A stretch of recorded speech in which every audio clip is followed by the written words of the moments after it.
Well, my goodness, how are you today? And how are the children? Anyway, just good to see all of you today. I know that you're here for the same purpose I am. Every day, same routine, come to the well. By the way, my name is Rebecca. I came to speak to you. I was asked to come and tell you a little bit about my life. I know that in your scrolls that you have of the scriptures, you have a scroll. I think it's, you call it a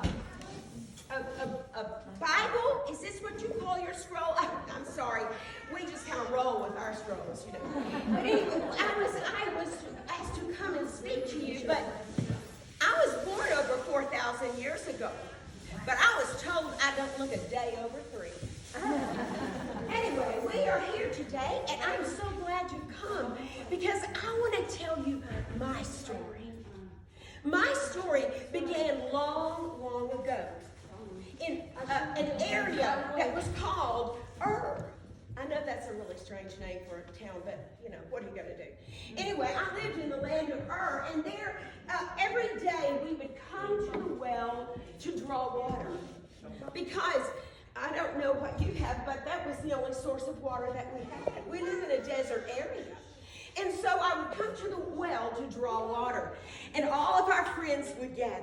Oh, there would be Leah and Mara. And oh, we would talk and we would have the best time talking with each other. That was our time for fellowship with each other. Well, except for Samara. Every time she would come, it was like, do you see my new tunic? I made this scarf myself. And you know how they are. They get on your last Hebrew nerve. But anyway, I would come to the well.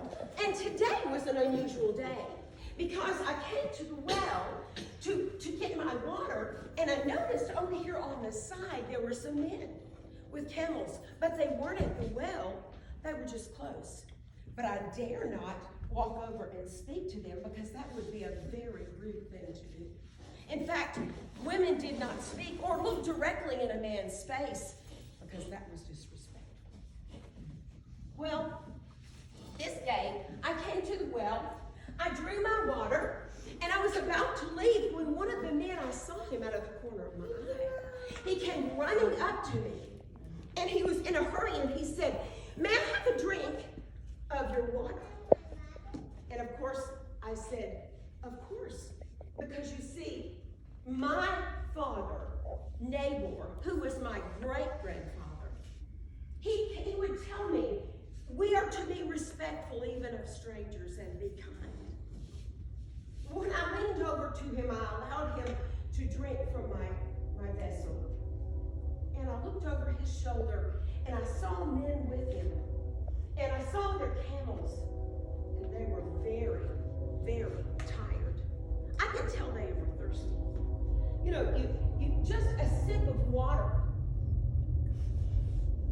and quench a soul. So I said, come up here with me. I said, you may have water to drink, and I'll also water the camels for you. 1, 2, 3, 4, 5, 6, 7, 10 camels. Do you know how much water a camel can drink? About 15 gallons. So I began to draw water. And I drew water, and I would go and empty it into the trough, and I would go back again. Over and over and over, I did this. And sweat was pouring. You have never seen the like of Maybelline. Ever. But at any rate, I watered his camels. And then the man didn't say very much to me. But then he said 2 questions, which I thought were strange. He said, whose family are you? And can we stay at your home tonight? That's kind of like, do you walk to school or carry your lunch? I mean, you know, there's 2 different questions.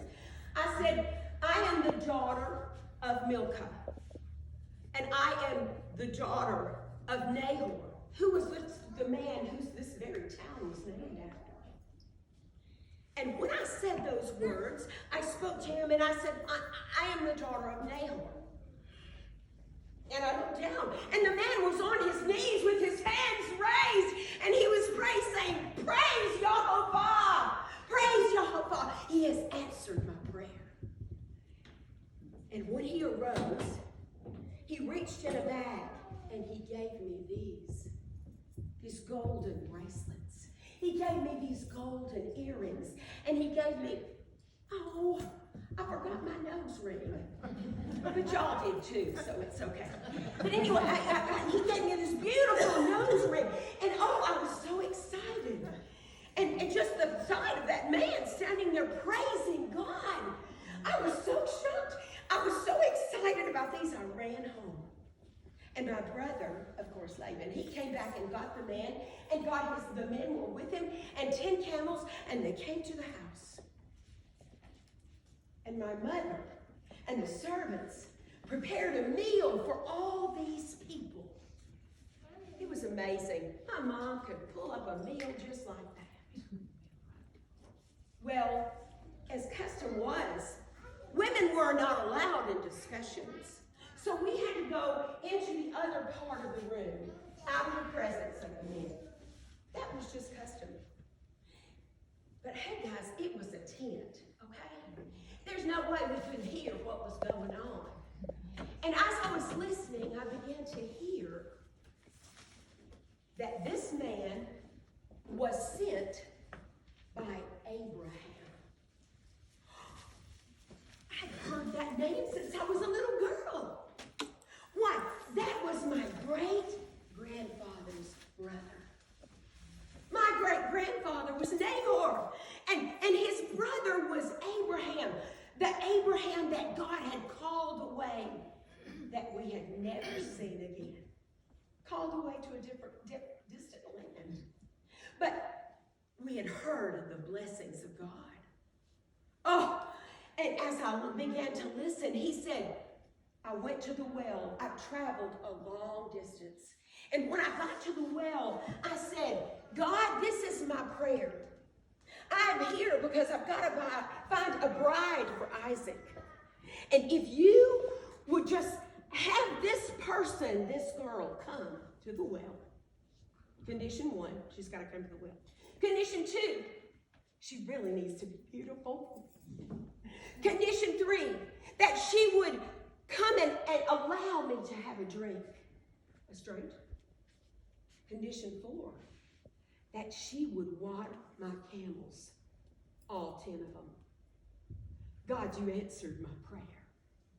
Is our Jehovah so bound that he cannot answer our prayers? No, he is not. And as they began to talk, he said, I've come to get this bride. And if she will come with me, then she will be the wife of Abraham's son, Isaac. Wow, how exciting. Samara had teased me that I was too old to bear children. I'll show her. Well, as I listened, they said, well, that will be fine, but stay with us the night. Rest the night. And they did. But early the next morning at the dawn, those men awakened, and that man who was the leader, he said, and his name was Eliezer, he said, I am going to take this woman and go if she will go with me. Kind of yanked at my heartstrings because Mama said, well, can she just stay just 10 days, just a little while? Isn't it hard to let your daughters go? Isn't it hard to let your sons go? But the man said, no, I won't wait. My master has given charge for me to go and get a bride for Isaac, and I will not wait. And so they said, well, we know it's a God thing, so why don't you ask the girl? Well, you know me, I'm back here in the corner listening to every word, and I went, you didn't ask a woman anything because they were more for childbearing and labor. And so they weren't a real person like the men were. But they said, Rebecca, will you go with him? And I said, I will. That was the beginning of my growing in grace.